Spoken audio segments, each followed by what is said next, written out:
Shabbat Shalom and welcome. This is Torah Study for Shabbos. I'm Rabbi Ed Feinstein, joined here in beautiful Southern California, where it's sunny finally after 4 days of rain, by my dear friend Rabbi Mark Gilman of South Florida. Mark, Good Shabbat Shabbos. Shalom. Good Shabbos. Parshat Tetzaveh. We are close to the end of the book of Exodus, reading the story of the creation of the first Jewish institution, the Mishkan, the dwelling place. Last week we talked about the future of synagogues, which is our current sort of central institution, but the Torah is beginning with the first one, the dwelling place that the people Israel build for the people, for God in the world. In answer to God's call, Asuli Mikdash v'shachanti b'tocham, create for me a dwelling, a holy place, and I will dwell among them. And of course, as well, this week we deal with the one book of the Bible that doesn't have God in it. That's the book of Esther. And the holiday of Purim is going to begin this week. Misha Nichnas Adar, says the tradition. When this month begins, we're supposed to be freilach, be happy, be joyful. But let's take each of these in turn. So the Torah began last week with these very distinct directions to Moses to collect donations from the people of Israel. It's the first building fund, and to put all this stuff together, and how to build the Ark of the Covenant, how to build the altar and the menorah, and all of the accoutrements of the Mishkan, this tent of meeting, this dwelling place of God. Today, we begin with the commandment to beat out some special oil. Where they got olives, I don't know, for the menorah. And we go on to the vestments of the priests. And including in the vestments of the priests, of course, a whole outfit these guys had to wear to show their specialness within the people of Israel. And one of the really interesting ones was a kind of breastplate, a kind of thing that the guy wore over his chest that had 12 precious stones in it. And the tradition was that inside of it were kept, well, some kind of tools of divination called Urim and Tumim. Mark, what the heck is this stuff? What is it doing in the Torah? I have no idea, and that I think is the point. It's important in religion to have things that are just inexplicable, that are magical and spooky, and things that just are not amenable to rational explanation. And I think the reason that that's important is that if you don't have things like the Urim and the Thummim, then religion is just a philosophy. It's just a philosophy. It's not a religion. Religion is a whole collection of views about the world that include things that are not rational. And the Urim and the Thummim were, we don't even know what they were, but they were in a box in the middle of the ephod, the breastplate of the high priest. But they raise one of the interesting philosophical questions of the Torah, maybe the most interesting philosophical question, and that is, are we free in this life, or is our life determined? Is the future determined, or is it open?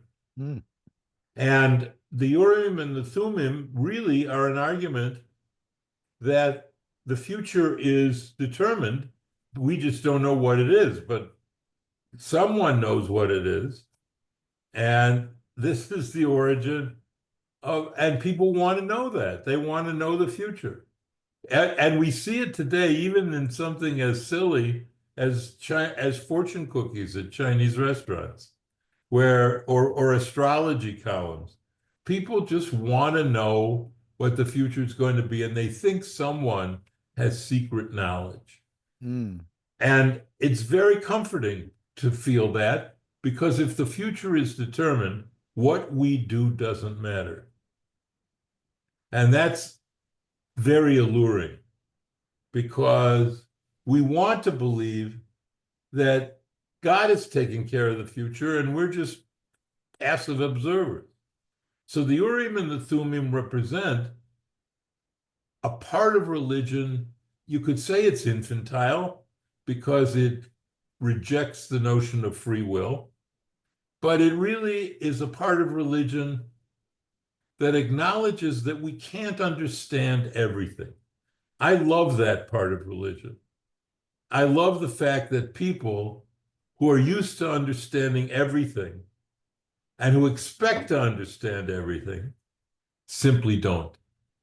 So just a bit of the backstory for everybody.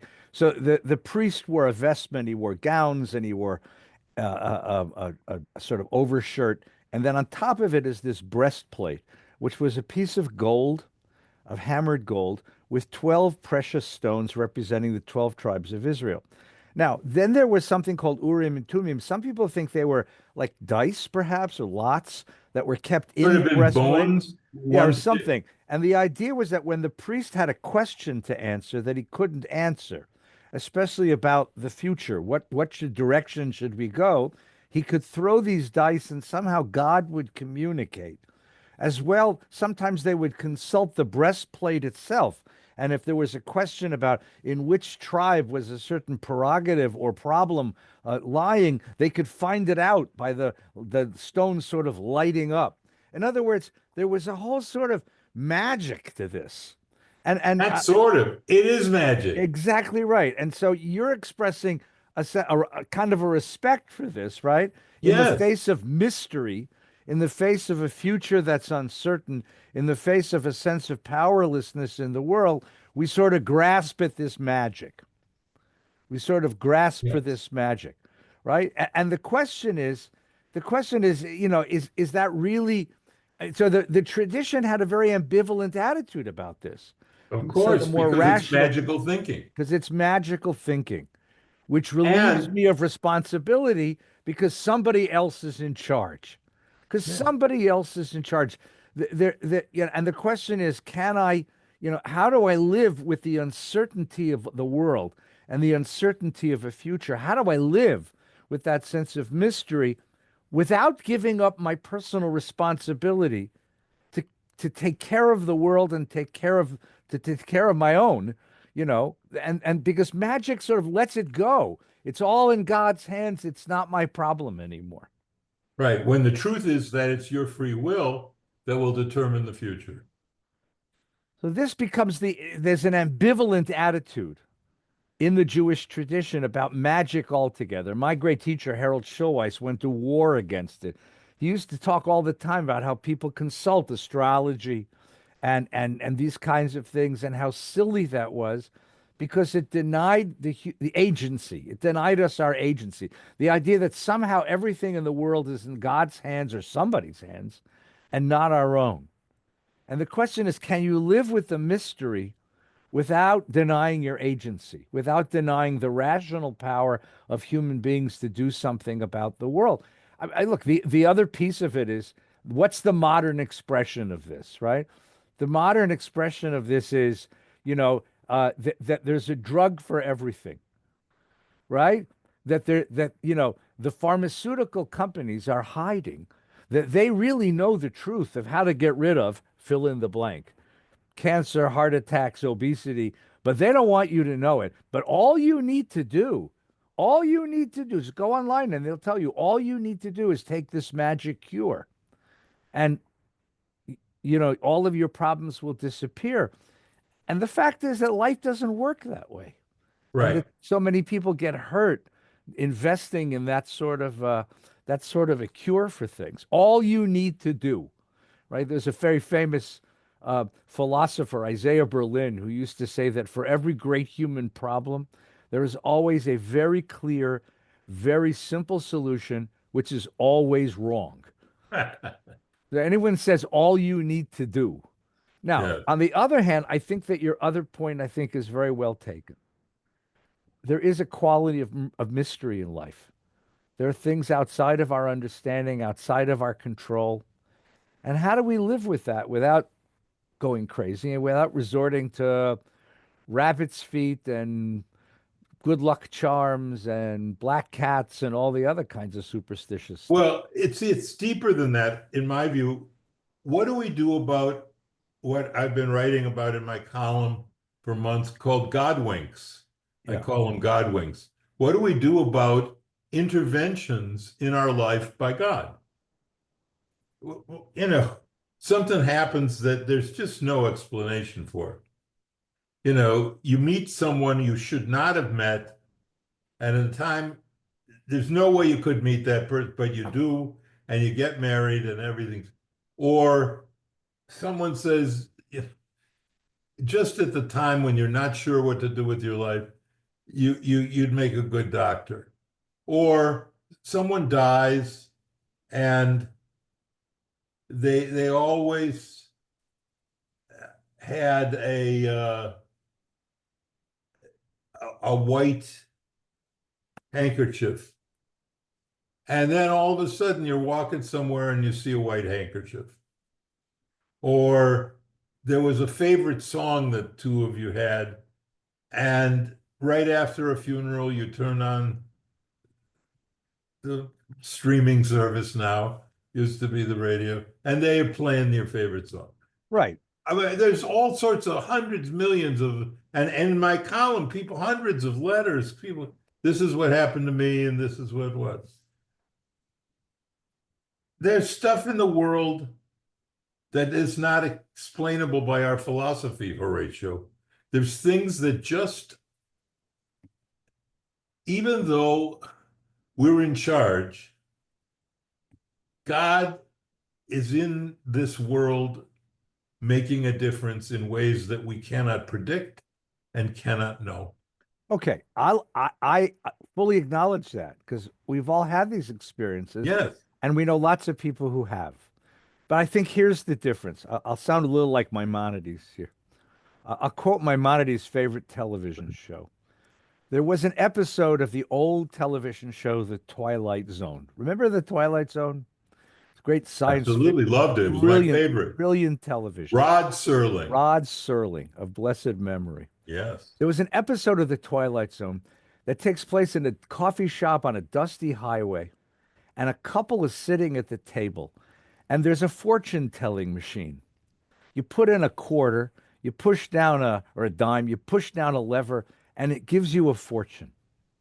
And the couple becomes paralyzed because the fortunes that are coming out seem to predict their lives and seem to speak to their circumstances. And they're just paralyzed the whole about 25 of the 30 minutes of the episode. This couple is just they can't leave. They want to know, what do we do next? What do we do next? And you see them become enslaved to this thing. And then they leave the coffee shop. Finally, they have the strength to say, no, we're free people. We can choose our own way in the world. And they get up, and another couple comes in, and they say, quick, quick, quick, put the money in the machine. The problem with Godwinks is if Godwinks give me the inspiration, the courage to go out and face life and do what I need to do and to find my own gifts and bring them to life, then Godwinks are beautiful. But you can become addicted to this stuff. Yes, you can. You become addicted to superstitions, Psychics. and you sit down and you basically become passive, waiting for the universe to tell me what I'm supposed to do. Tell me what instead of getting up and saying, I'm going to use my own gifts and my own blessings of rationality and imagination and judgment. And I think that's the difficulty. That's the reason why Maimonides and others were so negative about these kinds of magical elements in tradition, in religion. That's where the magic becomes problematic. No, I agree. That's very well said. But I'd like to put in a point which may help resolve this question, and that's if you're thinking about magic in the future as something about your life, what's going to happen in your life, right? Then it's definitely wishful thinking, magical thinking, and infantile religion. But what if what you're asking God for to show you a sign for the future is that the person you loved who just died is okay? What if it's not about you? What if it's about someone you love? Right. Then the Godwinks have a whole other purpose. Then their purpose is, as I've received from all these letters from readers of my column, this and this and this happens, and now I know grandma's okay. She's in heaven, she's okay. Right. Or my experience with Tommy. It's comforting to know that someone you loved isn't just rotting in the ground, but that their soul is continuing on in a journey that will continue beyond the grave.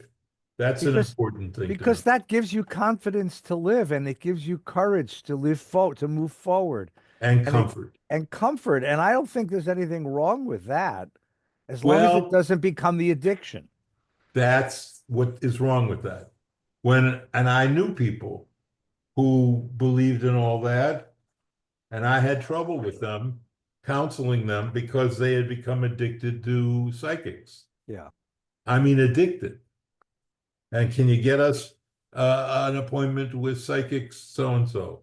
Psychic so and so knows the future. I want to communicate with my dead person I loved.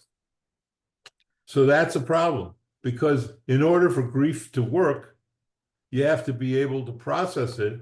And somehow, some way, over some time, you have to move forward and get back to your life. Right. And obsessing about talking to dead people doesn't help you with that. That becomes problematic. Yeah. Then it But the becomes point is, problematic. we don't know what the future brings. And the question is, can we? Can we know? And that's what the Urim and the Thummim are all about. That's the wishful thinking part of Right. this. Now, So the this week, we yeah, also have another element in our ritual cycle, and that's Purim. right. Purim is a very different impulse than the Urim and the Thummim. It's not philosophical. Well, not so much because Purim we dress up in costumes, and the whole Torah portion is about dressing up in a costume. But the costume of the Torah portion is this serious priestly garb, and the costumes of Purim, I'm sure you're going to dress up as a Disney princess this year, like last year, and it's just fun and goofy. So, what's the role of fun and goofy in religion, Rabbi? Well, that's clear to me. What's clear to me, and you have to grow up in the 60s as we did to know this, there has to be a moment. There has to be a moment in your life, more than one, where you just let go, Hmm. where you just dance like a crazy man, where you wave your hands around and dance beneath the diamond sea with one hand waving free. It's it's impossible to live in a religious context with all sorts of limitations and rituals and prohibitions and not have a feeling at some point, listen, give me a day off. Give me a day to just let go, to let loose. And it isn't Jews. This is everyone. It's fascinating how many religions have this. I mean, this was Ash Wednesday when we're recording this on Thursday. Um, this is Ash Wednesday for Catholics, the beginning of Lent Mhm. before Easter. And it's Mardi Gras, Thursday before Lent. And it's their letting go. It's their Christian Purim. And they need that. They needed that. So I think the point of Purim, and I know that it's been used in a lot of ways as a feminist document. Here's a woman who saved Judaism, blah, blah, blah. That's all good and right. And I'm glad that we do that. But yeah, it's not just a feminist document. Purim wasn't about that. Purim is the holiday when the rabbis actually said, commanded that you're supposed to drink so much liquor that you don't know the difference between Haman and Mordecai. That's that's something. That's something. And people don't know this, but I did some work with Gamanon, with Gamblers Anonymous, Hmm. because I had a lot of congregants who were addicted gamblers. And it turns out that some of these stereotypes are true. You know, they say, oh, no, the Irish are big drinkers and blah, blah, blah. Judaism produces people who have a particular affinity for gambling. Mhm. It seems for some reason that I don't understand, gambling is a particularly attractive pathology in among Jews.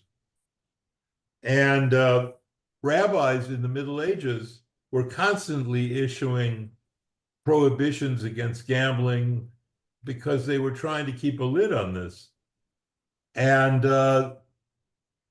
their final thing was to say, okay, we're going to let you gamble as much as you want on Purim. So they gave him one day to do the gambling. Mhm. But gambling is also part of Purim, and a very, very mixed bag about what the holiday is about. And the other thing is about revenge. It's a story about revenge, and I like movies about revenge. You know, I like Rambo movies, but those are movies. And I can keep that pretty much straight in my mind, that these are not real characters. But there's a limit to how much I can love a revenge story. Mm. And then the Jews took power, and it was Haman, he wanted to kill us all, but we took power, and we killed all of them. Right. Now, yeah, I'm sorry, I'm not enjoying that story, and maybe that's why God's name is not in the book. I don't think they understood. I don't think the people who edited the Tanakh loved it either, Why they include it? because it was so popular, Yeah. because people loved the emotional release, like I Yeah. said. Yeah. I think you're exactly right about that emotional release. First of all, you're in Florida, I'm in LA, but if you live in the East where it's cold and wintertime is beginning to Oh wane, yeah. and suddenly the Oh sun's yeah. coming out, and there really is a sense of just wanting to get out. I You've know. been bound up by winter for so long. And that's Mardi Gras, Carnival, Feast of Fools, all these world traditions this time of year when springtime and life is finally overcoming winter and death. The second thing I think, which is amazing about this holiday, is that all of the canons, all of the strictures, all of the ordinances of governing religious life, are sort of loosened and some days turned upside down, right? We come to synagogue to take off our masks and discover who we really are. On Purim, we wear costumes and masks. We come to synagogue to assume a sober attitude about life. On Purim, as you said, we're supposed to get so inebriated you can't tell the difference between good and evil. On every time we read scripture, it's with a deep sense of respect. Not this time. This time we're bringing noisemakers and groggers and all kinds of noise. And everything, all of the rules of the synagogue world are sort of loosened for this one day so that we can remember why they're sacred. One day you let them go and experience that kind of anarchy so that you understand what order is really all about and why it matters. The book, however, I have a sense of this book, the book of Esther. It's one of the five Megillot, one of the five short books at the end of the Hebrew Bible, and it's the soul of this holiday. It's the reason for the holiday. It's the great story of Mordechai and Haman, of Achashverosh and Esther. But I think what the story tells us is something which I think very unexpected, right? The rest of Jewish life, we want to believe in a God who runs the universe in the direction of justice. That's certainly what Pesach is going to be about in a few weeks, right? It's all about God defeating the Pharaoh and bringing us to freedom. But Purim, the word Purim is the Persian word for the throw of the dice. And the book of Esther is about what does it take to live in the random world, in a world where there is no justice, in a world where there is no order. Achashverosh, who represents power, Achashverosh is drunk in every scene of the book. And every time you see Achashverosh, he's drinking his head off. And the idea is that there's nobody running this, there's no one in charge, there's nobody driving. And the question is, how do you survive in a world where no one's driving? So the fact is, I think the book of Esther is a deeply serious meditation about our fate in the world, our political fate in the world, but it's costumed, ironically, in this goofy story full of these ribald, strange, wonderful scenes. Because when you have to talk about something as bitterly serious as chaos and randomness in the world, you have to take it with a big spoonful of sugar. And I think that's what the story is. For those who want to enjoy just a goofy, strange holiday, go gesundheit, go have fun. But for those who want to really meditate on what does it take to live in the world where if there's going to be justice in this world, as Mordecai says to Esther in the fourth chapter, if it's for this that you were born. You are the one who has to bring justice in the world because God isn't going to come and save you. In some ways, it's the opposite of the Pesach story. The Pesach story says God's going to rain frogs on the bad guys. Yeah, you This don't have to do a thing. this story says you have to show up and you have to take action. Otherwise, justice is not going to prevail in this world. I think such an interesting contrast of seriousness and utter goofiness. Yeah. No, that's all true. There's another piece of the story that it never gets properly vetted, and I want to fix that again. And that is people don't respect Vashti enough. Vashti is really, in my opinion, the heroine of the story. Because when Ahasuerus calls her to appear in a humiliating way before his lords and poobahs, she refuses. She refuses him. And because she refuses him, he's got to go search out another queen. And Esther becomes the heroine. But Esther doesn't even have a chance for that if Vashti doesn't do the heroic thing, which probably cost her life because we don't hear about her anymore. So here's to Vashti for standing up to that pig, Ahasuerus. And here's to feminists everywhere. We want to wish you a happy, healthy Purim. Yay. All right, Mark, feel Man. well, do well. To everyone, a good Shabbos. Read Tetzaveh and get ready for Purim. Get out your costume, get out your groggers, get out some Hamantash, and enjoy a sweet holiday. Shabbat Shalom. Shabbat Shalom.